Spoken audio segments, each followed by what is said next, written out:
Si los persas hubieran vencido, el mundo sería irreconocible. Atenas nunca habría florecido, Sócrates nunca habría enseñado, y Alejandro Magno jamás habría conquistado el mundo.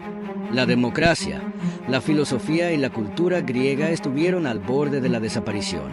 Todo comenzó con un acto de rebelión. A comienzos del siglo V a.C., el imperio persa, gobernado por Darío I, era la mayor potencia del mundo, extendiéndose desde la India hasta Egipto. Pero en el 499 a.C., las ciudades griegas de Jonia, situadas en la costa de Asia Menor, se rebelaron contra su dominio con el apoyo de Atenas y Eretria. La revuelta fue sofocada en pocos años, pero Darío no olvidó la traición. Decidido a castigar a los griegos, reunió un enorme ejército para invadir Grecia y someterla bajo su control. En el 492 a.C., los persas marcharon sobre Tracia y Macedonia, asegurando posiciones estratégicas antes de su gran ofensiva. Las polis griegas, divididas y enfrentadas entre sí, no comprendían la magnitud de la amenaza, pero pronto se darían cuenta de que el destino de su mundo estaba en juego.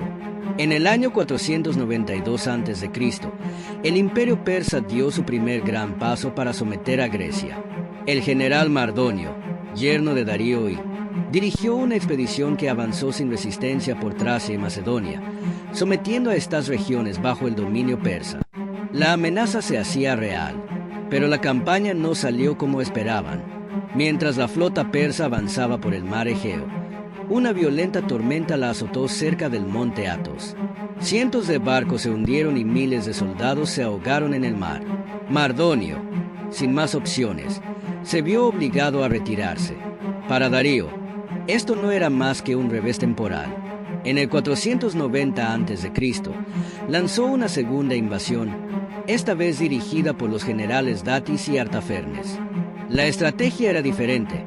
En lugar de un avance terrestre, los persas enviarían una gran flota directamente a Grecia, con un objetivo claro: destruir Atenas y Eretria. Los persas desembarcaron en Eubea y sitiaron Eretria. La ciudad cayó en pocos días, traicionada por algunos de sus propios ciudadanos. Sus templos fueron incendiados y su población fue deportada a Persia como esclavos. Ahora, el siguiente objetivo estaba claro: Atenas. Los atenienses, superados en número, sabían que no podían enfrentar solos a la maquinaria de guerra persa. Enviaron un mensajero a Esparta con un solo mensaje: Grecia está en peligro. Pero el tiempo corría y los persas ya se dirigían a un lugar que pronto se volvería legendario: Maratón. El ejército persa desembarcó en la llanura de Maratón, a unos 40 kilómetros de Atenas. Eran al menos 25.000 soldados, infantería ligera, arqueros y la temida caballería persa. Frente a ellos, los atenienses lograron reunir solo 10.000 hoplitas, reforzados por 1.000 soldados de platea. No había muros que los protegieran. Si caían, Atenas sería destruida. Desesperados, los atenienses enviaron al corredor Filípides a Esparta para pedir ayuda. Corrió 240 kilómetros en 2 días, pero los espartanos, ocupados con un festival religioso, dijeron que no podrían partir hasta la luna llena. Atenas estaba sola. Durante días, los generales atenienses debatieron qué hacer. Algunos querían esperar en la ciudad, otros, atacar de inmediato. Finalmente, el estratega Milcíades convenció a los demás: debían atacar antes de que los persas se fortificaran o recibieran refuerzos. En la mañana del 12 de septiembre del 490 AC, los atenienses formaron su ejército en una delgada línea extendida a lo largo del campo de batalla. Entonces, algo impensable ocurrió. En lugar de esperar, los hoplitas cargaron directamente contra el enemigo, corriendo más de 1 kilómetro. La caballería persa no estaba lista, y sus arqueros solo pudieron lanzar una lluvia de flechas antes de que los escudos y lanzas griegas chocaran contra sus líneas. La lucha fue feroz. En el centro, los persas rompieron las filas atenienses, pero en los flancos, los hoplitas griegos rodearon al enemigo, aplastándolo con su formación cerrada. Los persas, en pánico, huyeron hacia sus barcos. La victoria fue total. Atenas había derrotado al ejército más poderoso del mundo. Los griegos mataron a más de 6.000 persas, perdiendo solo 192 hombres. Pero la amenaza aún no había terminado. La flota persa zarpó rumbo a Atenas para atacarla antes de que el ejército regresara. Filípides, agotado por la batalla, corrió sin detenerse hasta la ciudad para llevar la noticia. Al llegar, con su último aliento, gritó: «¡Hemos vencido!», y cayó muerto. Los atenienses, sin perder tiempo, marcharon de inmediato de regreso a su ciudad. Cuando la flota persa llegó a la costa, vio las murallas llenas de soldados listos para defenderla. Darío ya había fracasado. Atenas había sobrevivido, pero Persia no olvidaría esta humillación. La guerra no había terminado, solo estaba comenzando. Atenas había logrado lo imposible en maratón, pero la guerra no había terminado. En Persia, el gran rey Darío ya estaba furioso. Grecia debía ser castigada, pero antes de lanzar otra invasión, una nueva rebelión estalló en Egipto. Darío partió para sofocarla, pero nunca regresó. Murió en el 486 a.C., dejando el trono a su hijo, Jerjes. Jerjes no era solo un heredero, era un conquistador decidido a terminar lo que su padre no pudo. Pasó los siguientes años preparando la mayor invasión jamás vista. Reunió ejércitos de todas las regiones de su imperio: persas, medos, egipcios, babilonios, fenicios, escitas e indios. Se construyeron puentes colosales sobre el Helesponto para cruzar de Asia a Europa, y canales fueron cavados para evitar tormentas como las que habían hundido la flota persa en el pasado. Grecia estaba en la mira de un imperio imparable. Mientras Persia se preparaba, en Grecia la situación era diferente. Atenas y Esparta, históricamente rivales, sabían que no podían enfrentar a Persia por separado. Atenas tenía la mejor flota, pero necesitaba tiempo para construir más barcos. Esparta tenía el ejército más temido, pero sus leyes no permitían campañas militares largas lejos de casa. Aún así, al ver la amenaza persa, ambas ciudades hicieron algo impensable: unieron fuerzas. En el 481 a.C., los representantes de varias ciudades-estado griegas se reunieron en el Consejo de Corinto. Allí, nació una alianza militar sin precedentes, la Liga Helénica, liderada por Esparta en tierra y Atenas en el mar. Sin embargo, no todas las polis aceptaron unirse. Muchas ciudades, aterrorizadas por el poder de Persia, se rindieron antes de luchar. Otras, como Tebas, decidieron apoyar a los persas. En el 480 a.C., Jerjes finalmente comenzó su invasión. Su ejército, más de 200.000 soldados, cruzó el Helesponto sobre puentes flotantes y avanzó hacia Grecia como una ola imparable. Era el ejército más grande que el mundo había visto. Frente a esta amenaza, los griegos sabían que solo había una forma de ganar: retrasar a los persas el mayor tiempo posible. Había un solo lugar donde podían hacerlo: un paso estrecho entre el mar y las montañas, tan angosto que incluso un gran ejército tendría que avanzar de a pocos hombres a la vez. Un lugar donde un pequeño número de soldados podría resistir contra miles. Ese lugar se llamaba las Termópilas, y allí 300 espartanos estaban a punto de convertirse en leyenda. El sol apenas comenzaba a iluminar el horizonte cuando los 300 espartanos, liderados por el rey Leónidas, llegaron al paso de las Termópilas, un angosto estrechamiento entre montañas y mar que era la última defensa de Grecia.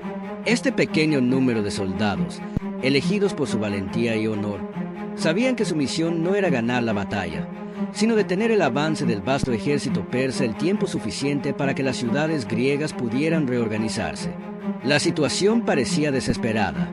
Frente a ellos, Jerjes comandaba una fuerza de más de 200.000 hombres. Los persas confiaban en su superioridad numérica y no entendían cómo un puñado de griegos podría desafiar semejante ejército. Sin embargo, el terreno jugaba a favor de los griegos. El paso de las Termópilas, tan estrecho, limitaba la cantidad de persas que podían luchar a la vez, convirtiéndolo en un terreno ideal para los hoplitas griegos. Leónidas, sin embargo, no estaba solo. Junto a los 300 espartanos, se encontraba un ejército griego de alrededor de 7.000 hombres, compuesta por tropas de diversas ciudades-estado que se habían unido en la Liga Helénica. Los espartanos eran los mejores guerreros, pero el resto de los griegos también luchaba con valentía, sabiendo que si el paso caía, la invasión persa no se detendría. Jerjes, al ver la resistencia inesperada, ordenó ataques continuos durante 3 días. La lucha fue feroz y sangrienta, pero los griegos, bien entrenados y organizados, lograron mantener a raya las fuerzas persas. Las formaciones de los hoplitas griegos, con sus largas lanzas y escudos pesados, se mantenían firmes, y cada vez que los persas intentaban rodearlos, los griegos se reagrupaban y los empujaban de nuevo. Pero Jerjes, frustrado, encontró una vía alternativa. Un traidor griego, un hombre de Tesalia llamado Efialtes, le reveló un sendero secreto que rodeaba el paso y permitía a los persas atacar a los griegos desde atrás. Con este conocimiento, Jerjes movió a una parte de su ejército para flanquear a los griegos, y el destino de las Termópilas estaba sellado. Cuando Leónidas se dio cuenta de que su ejército estaba a punto de ser rodeado, tomó una decisión heroica. Sabía que no todos los griegos sobrevivirían, pero él y sus 300 espartanos se quedarían para luchar hasta el final. Los demás, incluyendo los soldados de otras ciudades, fueron enviados a retirada para salvar sus vidas y dar tiempo a Atenas y las demás polis para prepararse. La última resistencia de los 300 espartanos fue épica. Lucharon hasta el último aliento, pero fueron superados por el ejército persa. Todos murieron, y sus cuerpos fueron mutilados por los persas, pero su valentía no fue olvidada. El sacrificio de Leónidas y sus hombres fue un símbolo de resistencia, y su sacrificio se convirtió en un grito de lucha que unió aún más a los griegos contra la amenaza persa. El paso de las Termópilas cayó, pero el espíritu de los griegos seguía vivo. Mientras las tropas persas celebraban su victoria, el ejército griego sabía que la guerra aún no había terminado. La caída de las Termópilas fue una derrota devastadora, pero no significó el fin de la lucha griega. A pesar de la tragedia, la noticia del sacrificio heroico de los 300 espartanos inspiró a toda Grecia, y las ciudades-estado unidas se prepararon para el siguiente gran desafío: la defensa del mar. Atenas, en particular, estaba en peligro. Sabían que Jerjes y su flota persa no tardarían en llegar a la ciudad. La estrategia de los griegos era simple pero arriesgada. Confiaban en que su superioridad naval les daría una oportunidad de derrotar a la flota persa antes de que pudiera atacar Atenas. La clave para ello estaba en Salamina, una isla cercana a la ciudad, donde el estrecho mar ofrecería una ventaja crucial para la flota griega. Los atenienses, bajo el liderazgo de Temístocles, sabían que la única esperanza de vencer a Jerjes estaba en sus triremes, las poderosas naves de guerra griegas. Con un diseño ágil y rápido, estas embarcaciones eran perfectas para los estrechos canales entre las islas. La flota griega estaba compuesta por más de 300 triremes. La persa, en comparación, tenía alrededor de 1.200 barcos, una fuerza abrumadora. Temístocles, astuto y estratégico, envió a un espía persa con un mensaje falso. Hizo creer a Jerjes que los griegos se estaban preparando para huir de Salamina y abandonar la lucha. Jerjes, confiado, decidió que era el momento de atacar. Mandó a su flota a perseguir a los griegos, atraídos a la trampa de Temístocles. En la mañana del 480 AC, la flota persa se adentró en el estrecho de Salamina, y fue ahí donde la superioridad táctica de los griegos se mostró. Los barcos persas, enormes y pesados, no podían maniobrar con la misma agilidad que las triremes griegas. A medida que las embarcaciones griegas rodeaban a la flota persa, los griegos hundieron o capturaron más de 300 barcos persas, mientras que perdieron solo unos 40 de los suyos. La victoria fue absoluta. La batalla de Salamina no solo representó una derrota decisiva para la flota persa, sino que también destruyó las esperanzas de Jerjes de conquistar Grecia. Con su armada derrotada, Jerjes se vio obligado a retirarse hacia Asia Menor, dejando a su general Mardonio al mando de las fuerzas persas restantes en Grecia. La victoria en Salamina no solo aseguró la supervivencia de Atenas, sino que también marcó el punto de inflexión en las guerras médicas. Los persas, que hasta ese momento habían dominado el escenario, ahora se encontraba luchando para mantener el control. Pero aún quedaba una última batalla que decidiría el destino de la guerra. El futuro de Grecia estaba por definirse, y la última gran confrontación se acercaba. Después de la victoria de Salamina, los griegos sabían que la guerra aún no había terminado. Aunque Jerjes había retirado la mayor parte de su ejército hacia Asia, dejó a Mardonio, uno de sus generales más confiables, al mando de las tropas persas que quedaban en Grecia.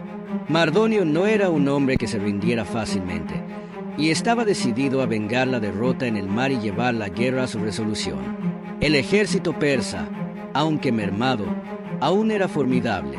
Se retiraron hacia el norte y acamparon cerca de la ciudad de Plateas, en Beocia, donde planeaban lanzar un ataque final para aplastar a los griegos una vez por todas. La ciudad de Esparta, aún ardiente por la memoria de la victoria en las Termópilas, entendió que este sería el enfrentamiento definitivo. Si no lograban vencer a Mardonio, las fuerzas persas podrían conquistar Grecia por completo. Las ciudades-estado griegas se unieron en un esfuerzo común bajo el liderazgo del comandante espartano Pausanias, quien había asumido el mando tras la muerte de Leónidas. El ejército griego, compuesto por aproximadamente 110.000 soldados de diversas ciudades, estaba determinado a darlo todo en la última batalla, en un esfuerzo por salvar la libertad de su tierra. En el 480 a.C., los griegos y los persas se encontraron en las llanuras de Platea, y lo que siguió fue una batalla épica que decidiría el futuro de toda la región. Los persas, con sus formaciones más grandes, confiaban en su superioridad numérica, pero los griegos, bien entrenados y en formación de falange, luchaban con una determinación feroz. A pesar de las tácticas persas, los griegos se mantuvieron firmes, utilizando su terreno a su favor. El ejército griego estaba bien coordinado, mientras que las fuerzas persas se vieron afectadas por un clima impredecible y la deserción de varios de sus aliados. Un terremoto que afectó la posición persa, junto con el saber táctico de Pausanias, permitió a los griegos tomar la delantera. Pausanias, manteniendo la calma bajo presión, logró dividir y desorganizar el ejército persa, mientras sus hoplitas formaban una pared impenetrable de escudos y lanzas. Finalmente, la carga decisiva de los griegos logró romper la resistencia persa. Mardonio, al ver que la derrota era inminente, trató de organizar una retirada, pero fue mortalmente herido durante la lucha.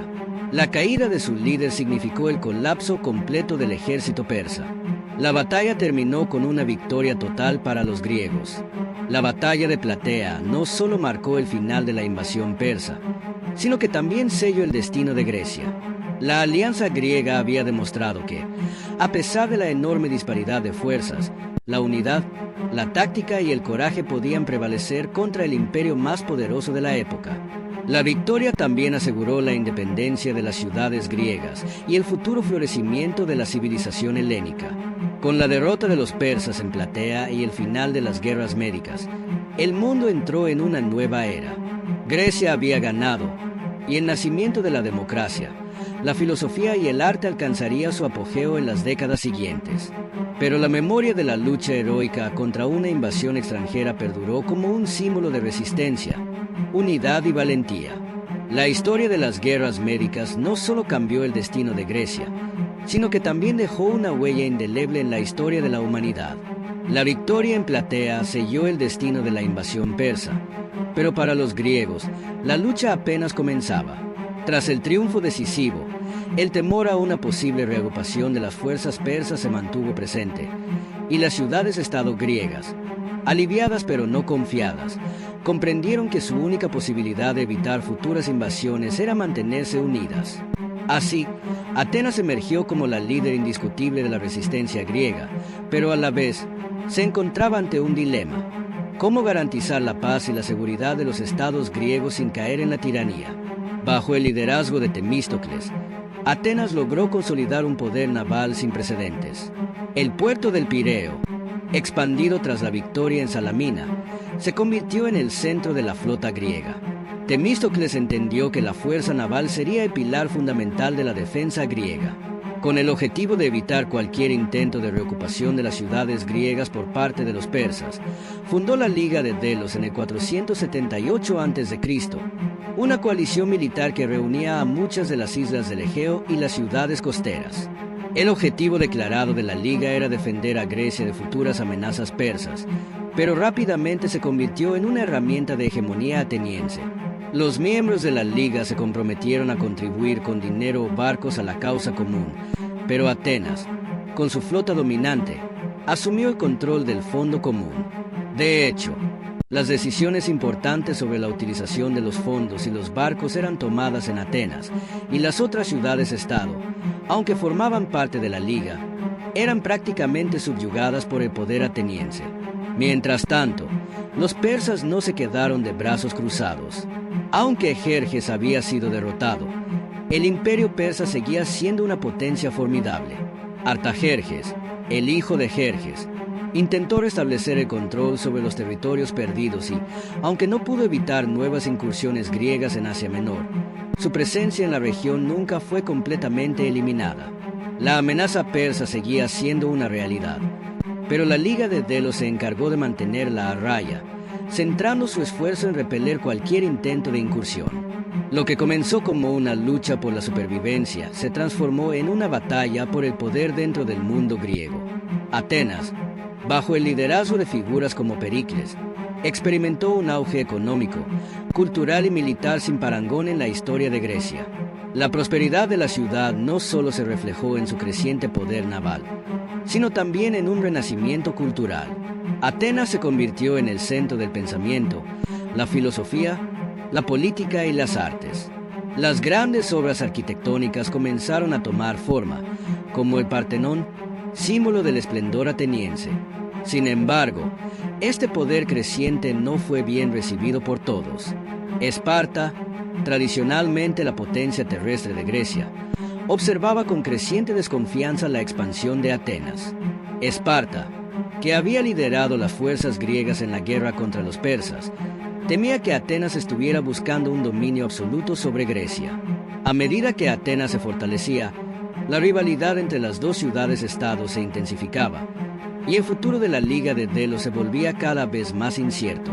Mientras tanto, los demás miembros de la Liga, aunque beneficiados por la protección de Atenas, comenzaron a cuestionar la autoridad de la ciudad. Algunas ciudades, como Naxos y Tasos, intentaron rebelarse cuando vieron que el sistema de contribuciones y la dominación ateniense se volvían más opresivos. Atenas, bajo la excusa de proteger la unidad de la Liga, no dudó en utilizar su flota para sofocar cualquier intento de independencia, consolidando aún más su poder. La Liga de Delos, que inicialmente había sido concebida como una alianza para la defensa común, se transformó en una especie de imperio ateniense. Esta concentración de poder en manos de Atenas sembró las semillas de un conflicto que pronto estallaría en lo que se conocería como la Guerra del Peloponeso. Pero esa es una historia para otro capítulo. Por ahora, Atenas disfrutaba de su era dorada, pero mientras su poder crecía, la división entre las polis griegas también se profundizaba. El equilibrio de fuerzas en Grecia estaba a punto de cambiar nuevamente. El esplendor de Atenas, tras el triunfo en las guerras médicas, parecía imparable. Bajo el liderazgo de Pericles, la ciudad se convirtió en la joya de Grecia, el centro cultural, político y militar de todo el mundo helénico. La Liga de Delos proporcionaba la base financiera para una vasta flota naval, y Atenas estaba en su apogeo, no solo en poder, sino también en arte, ciencia y filosofía. Sócrates, Filóstrato y Anaxágoras se paseaban por las calles de la ciudad, desafiando los límites del pensamiento y sentando las bases para los filósofos que dominarían la historia de la humanidad. Pero mientras Atenas disfrutaba de su gloria, el resto de Grecia no compartía su entusiasmo. Esparta, la ciudad que había sido la columna vertebral de la victoria sobre los persas, observaba con creciente preocupación el poder de Atenas. Esparta, con su sistema militarista y su énfasis en la disciplina y la austeridad, veía el creciente imperialismo de Atenas como una amenaza para el equilibrio de poder en Grecia. La rivalidad entre Atenas y Esparta no era solo militar, sino ideológica. Atenas representaba la democracia, el pensamiento libre, la expansión cultural y la prosperidad, mientras que Esparta encarnaba la austeridad, el orden militar y el poder oligárquico.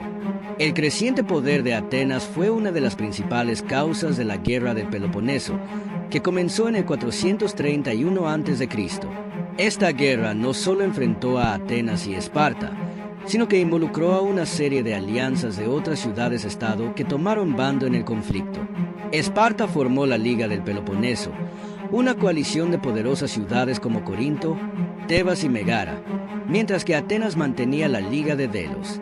La guerra fue larga, destructiva y devastadora para ambas partes.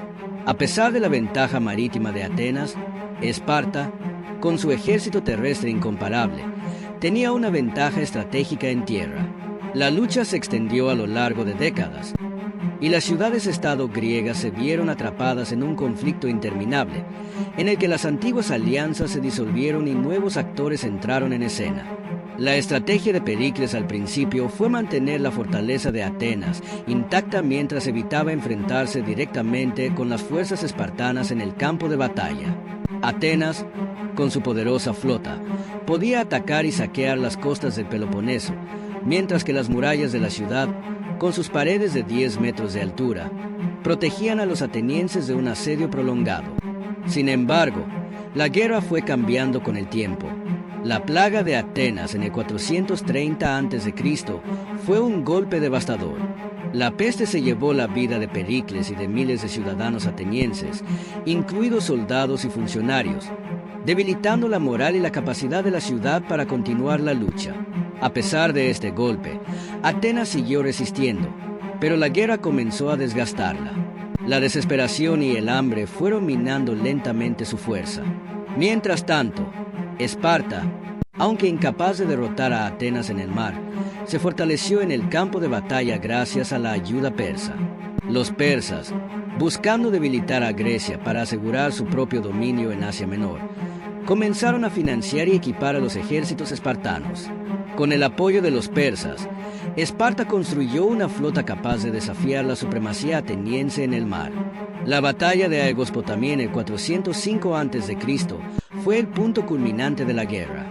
Aquí, la flota ateniense, debilitada por los años de conflicto, fue derrotada por los espartanos, quienes, con el apoyo de los persas, lograron destruir la flota griega. Atenas, ahora sin su poderosa armada, se vio forzada a rendirse ante Esparta, poniendo fin a la guerra del Peloponeso. Atenas, aunque aún existía, había sido irreversiblemente debilitada.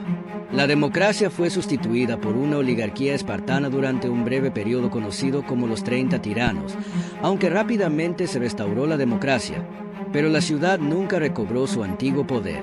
Las alianzas y el equilibrio de poder en Grecia cambiaron para siempre. Lo que Atenas había logrado en el siglo V a.C. en términos de arte, filosofía y democracia, quedaría grabado en la historia. Pero en términos de poder político y militar, el periodo dorado de la ciudad había llegado a su fin. Con el final de la guerra del Peloponeso en 404 a.C., el resplandor de Atenas se desvaneció, y la Grecia clásica entró en una era de incertidumbre. La victoria de Esparta marcó el colapso de la hegemonía ateniense, pero en su lugar, una nueva era comenzaba a gestarse, una era en la que las dinámicas de poder griegas serían profundamente alteradas.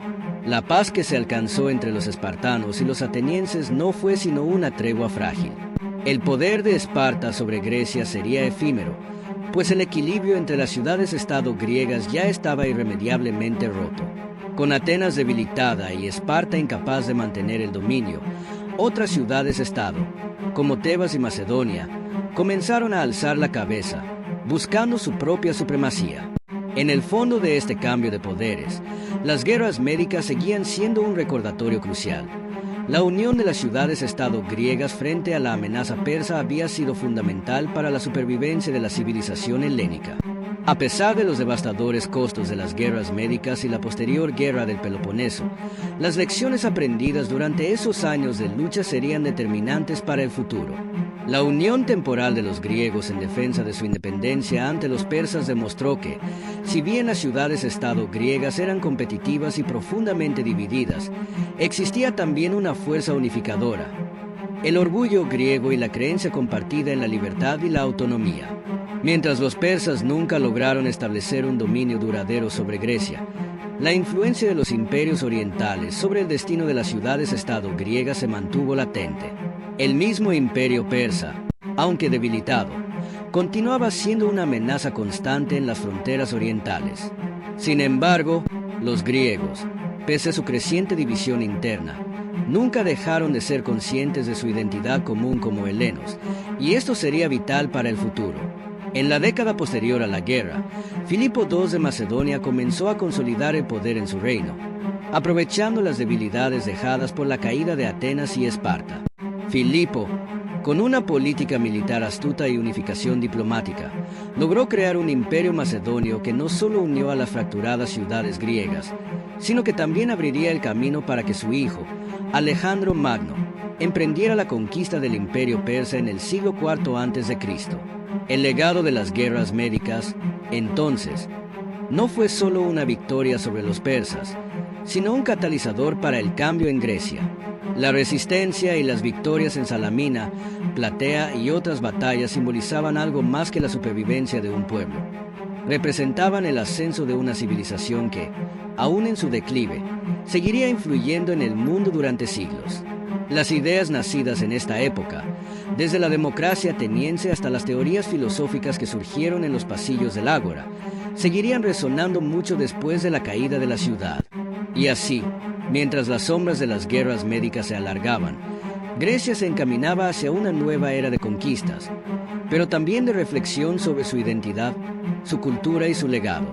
La lucha contra el imperio persa, el costo de esa lucha y sus consecuencias, sentaron las bases de una nueva civilización que, a pesar de la división y el conflicto, nunca dejaría de impactar al mundo. El imperio de Alejandro Magno, fundado en parte sobre los principios forjados en la resistencia a los persas, haría realidad la expansión de la cultura helénica, marcando un antes y un después en la historia de la humanidad. Pero esas conquistas también llevarían a Grecia a nuevas formas de lucha, en un ciclo perpetuo de ambición, guerra y transformación. La historia de las guerras médicas había llegado a su fin, pero su legado no solo sobreviviría en los libros de historia, sino que seguiría modelando el pensamiento y la política por siglos. La civilización griega, forjada en el crisol de la guerra, se había hecho inmortal.